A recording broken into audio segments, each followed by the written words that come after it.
Today is World Mental Health Day, and I'm asking you a very simple and straightforward question. Are you happy in your life? If your answer is yes, you can probably skip this video. But if we are honest to ourselves, we know that we are not sure about our happiness. Because our idea of happiness is this. There was a load on our back, and when that load, that burden, is now unloaded, is now taken away, we feel relaxed and liberated for some time, and we confuse that with happiness. But for how long we are going to feel happy? Till the time we are aware of that load, maybe? So I was in a traumatic relationship, and I come out of the relationship and I feel relaxed and liberated for some time. And I hang out with my friends, I go on a hiking trip, and I think that I'm very, very happy. But for how long that happiness is going to persist from me? 2 months, 4 months, 6 months? Till the time when I will be aware of that burden, that load. What after that? There will be void. There will be same stress and anxiety. These days people are in real stress and anxiety. And so today I'm going to give a very simple technique where we can feel the joy and bliss for some time. And when we can experience that state for some time, we can certainly, when we have the lock, the master key, we can extend it for as long as we want. So I'm talking about joy and bliss today. I'm not even talking about happiness, because happiness is just the opposite of unhappiness. So if I translate it in Indian words, I'm not talking about sukh, which is just the opposite of dukh. I'm talking about anand, the bliss, the joy. So what is the technique? Before I go on to explain the practical technique, I will have to talk a bit about theory, because I'm talking about Kashmir Shaivism, this technique which I'm going to share of this meditation. And by the way, even if you are thinking that meditation is not for me, the moment I try to meditate, too many thoughts come to my mind and I lost it and I'm not into all this. I give up. Even if you feel that way, I will make you fall in love with this meditation technique, because this is very, very simple, and you will find it very, very simple, effortless, and it will connect to you. So I just have to talk a bit about few concepts, because without those concepts you will not understand the technique well. So in Kashmir Shaivism there is this idea called Pratyabhigya, which means self-recognition. Now what is self-recognition? It's two words, self and recognition. So what is recognition? When we hear the word recognition, what idea comes to your mind? It is two things: seeing plus memory or recall, and then something strikes you. So it's like spotting someone in the crowd, and then you see the person and you react, "Hey John, hey Mary." So this is not just seeing, this is not just memory or recall, this is both. So seeing plus memory equals to recognition. And you can only recognize someone when you have already met the person. So unless you have the perception of someone or something, you cannot recognize, because it's not just seeing, it's seeing plus memory.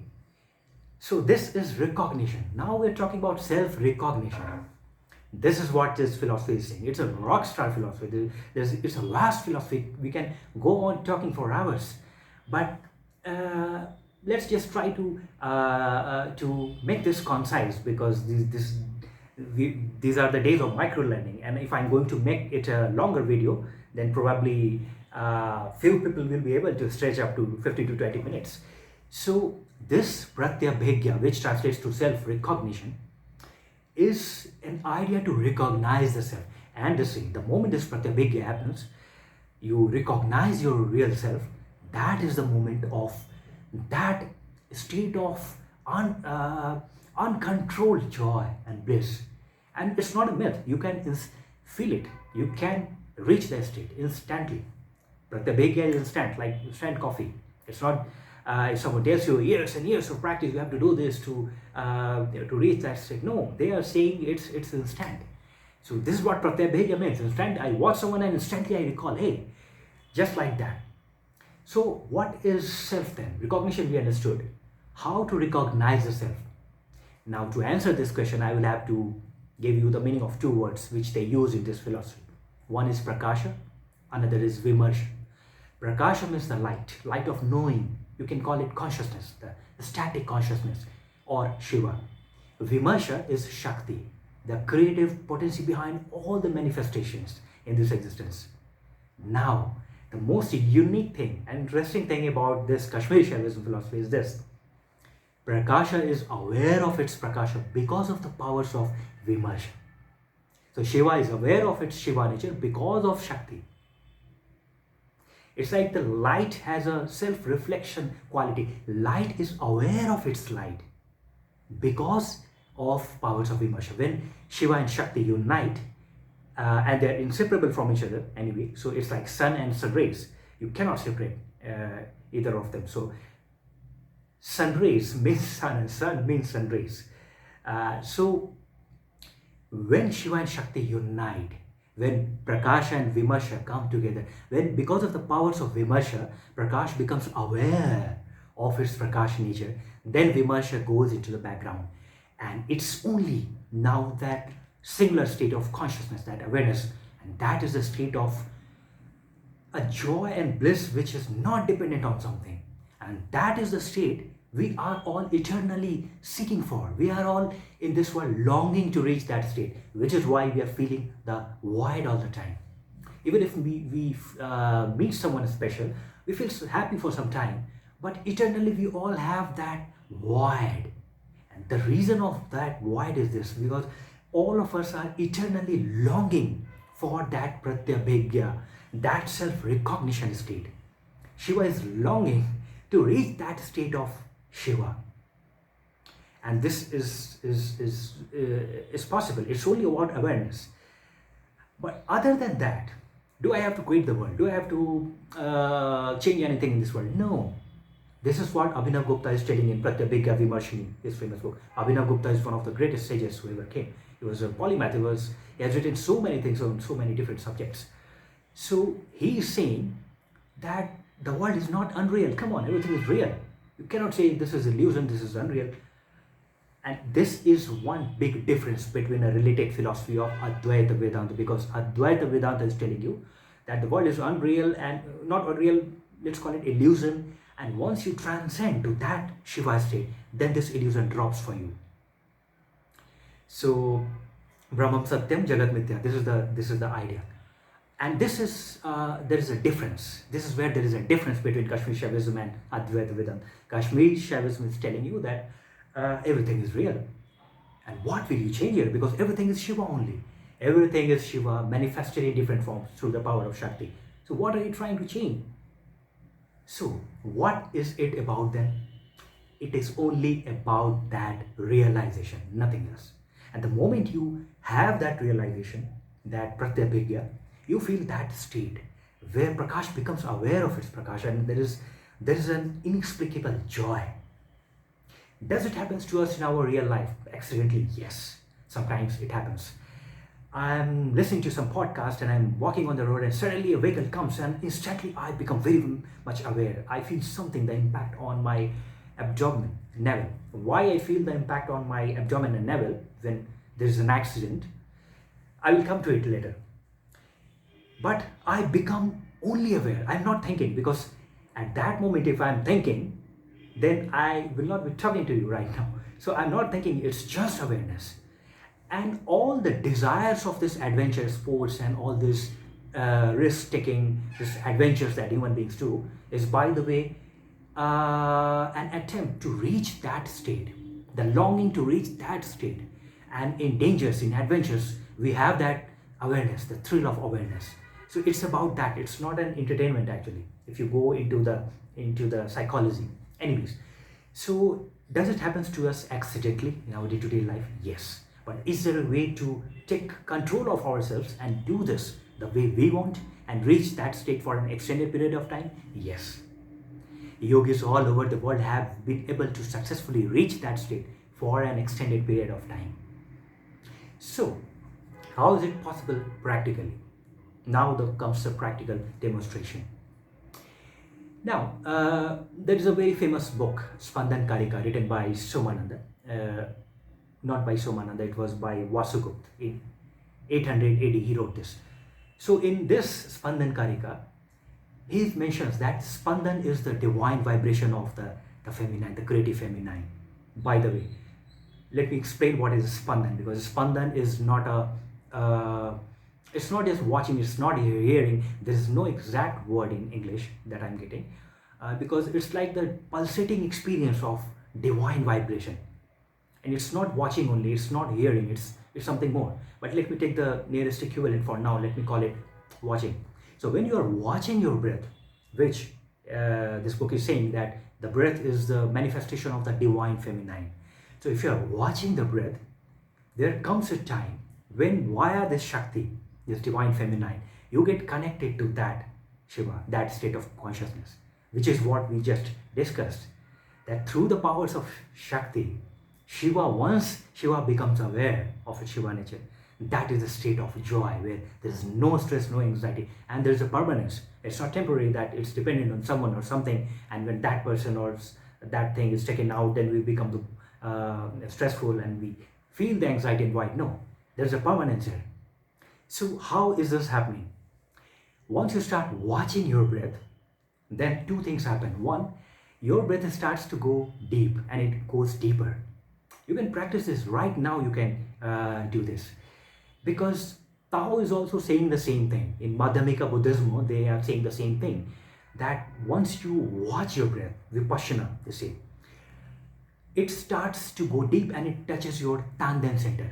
The Japanese word Tanden Hara is 2 inches below your navel, and if you are breathing from that center, your awareness is now in sync with the existence, and you transcend everything. And Buddha is exactly saying the same thing when he says, Iha Pashigo, come and see for yourself. Buddha said that you don't trust my words, you don't believe my words. Why should you trust me and believe my words? You just come and see for yourself. Do this and see for yourself that there is a state where you don't feel stress, panic, and anxiety, but you feel in sync with existence. This is why in Asian countries they have portrayed Buddha as a person with inflated abdomen, just like laughing Buddha. It's symbolic. So I was saying that once you start watching your breath will go deep. It will happen. Another interesting thing happens. If you think that you cannot meditate just because too many thoughts come to your mind, when you start watching your breath, your thoughts will drop. Because just like Heisenberg's uncertainty principle, where simultaneously you cannot determine the momentum and position of an object, just like that, simultaneously you cannot watch your breath and you can have thoughts, you can think about something. It's impossible. One thing has to drop. So once you start watching your breath, your thoughts will go away. And you are not fighting with the thoughts, you are not trying to suppress your thought. It will go out of its own. You just have to watch your breath.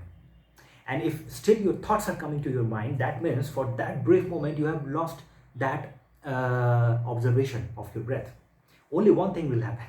So if you go on watching your breath, your thoughts will drop. It will start going as deep as your abdomen. Now if you visualize it in terms of the sound of breath, when you breathe in, it will be something like something like this. You can visualize it. And when you breathe out, it will be something like something like this. So if you go on repeating, it's hamsa, hamsa, this becomes soham. If you know the Sanskrit grammar, you know that sa means soham. Soham also translates to I am that. I am Shiva, like that. So now this is also called as ajapa jap. So there is a mantra jap which your guru gives you a mantra and you have to do the jap, you have to chant it. But this is called ajapa jap, where there is no mantra, it's happening out of its own. 21,600 times a day, it's happening out of your own. It's beautiful. You just watch it. It's happening all the time. So as you start concentrating on this breath, this soham, hamsa, this, there comes a time when you become aware, and it will take some time, but you will be aware of that empty space in between these two breaths. It can happen in 7 days, in 1 month, 2 months, or it can happen to us in 6 months, depending on how aware we are. But we will come to reach that state where we are aware of that empty space in between two breaths. Now, so hamsa, this something like, why? Because the breath is now touching the abdomen. There it becomes something like this. And then before hum becomes sah, because before this breath out, there is a point where there is a gap.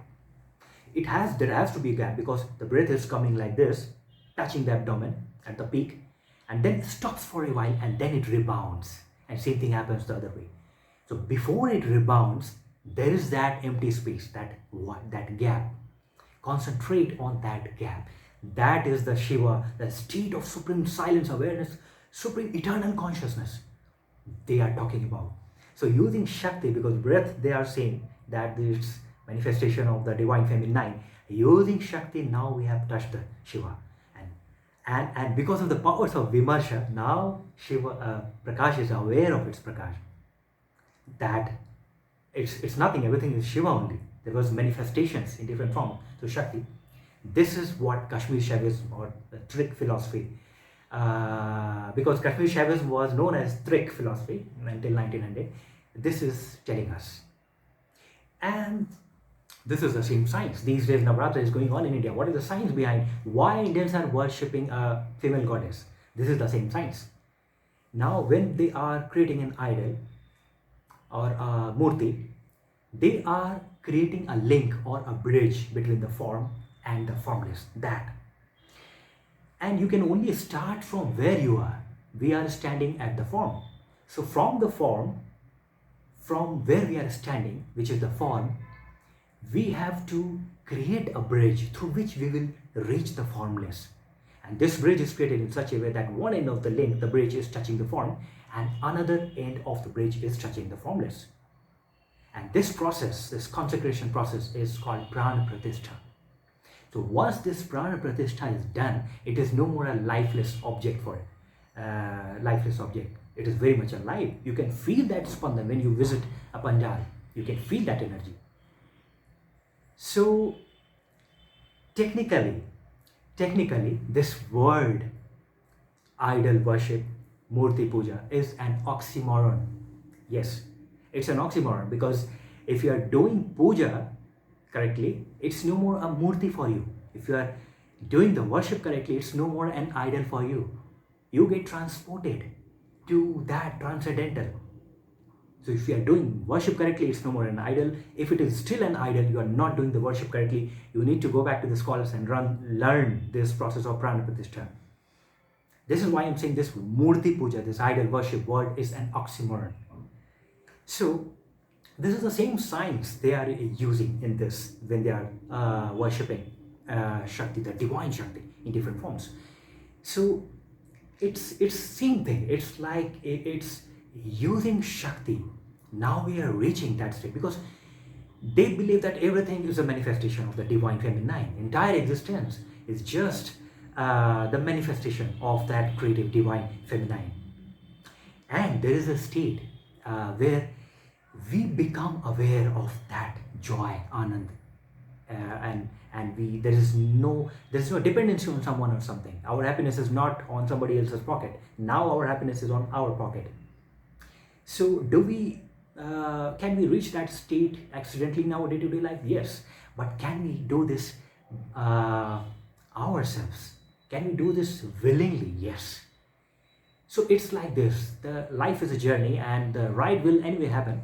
But there is a difference between being on the driver's seat and controlling the ride, and being taken for a ride, being at the mercy of the mysteries of the existence and being taken for a ride. So if you want to be taken for a ride, there will be times when you will feel very, very happy, and on other occasions you will be feeling the and ouch. Sometimes it will hurt, and there will be a void and anxiety, and we have no answer. So there is a difference. The choice is really ours. Do we want to be on the driver's seat, or do we want to be taken for a ride and be happy at it sometimes and do the and ouch on other occasions? The choice is really ours. And Kashmir Shaivism is saying that it's only about that awareness of Shiva, realizing its Shiva nature, nothing else. Nothing. You don't have to change the world. The world is real. Everything is real because everything is Shiva. And everything is a manifestation through Shakti, the divine feminine. So there is nothing to change. The world is real. Sun is real. Sun rays is also real. So using this technique, and what is the technique we just saw? Start watching your breath. Next step, you observe that it's going deep, it's touching your abdomen, visualize it at the sound, this hums. Then try to be aware of that empty space in between these two breaths, both during breathing and breathe out. There is that empty space where there is no breath. Breath is coming in, there is an empty space at the peak, and then you are breathing out. And same thing happening on both sides. This technique is mentioned in Vigyan Bhairav, and this is one of the simplest technique. You don't have to do anything, you just have to watch your breath. And you don't have to fight the thoughts. Thoughts will drop out of its own. You have to just watch your breath. And after some time, you will feel that state of joy and bliss. And then the more we practice this, because now we have the master key for whole of our life. We know the technique, the trick. So as we go on practicing this, we know that we will be playing with the world. We will be enjoying, we will be happy, we will be sad. And we are not here to change anything. The world is not an illusion, because everything is Shiva only and everything is manufactured to Shakti. But when we want to take control of our happiness, we can do this technique and we can reach that state.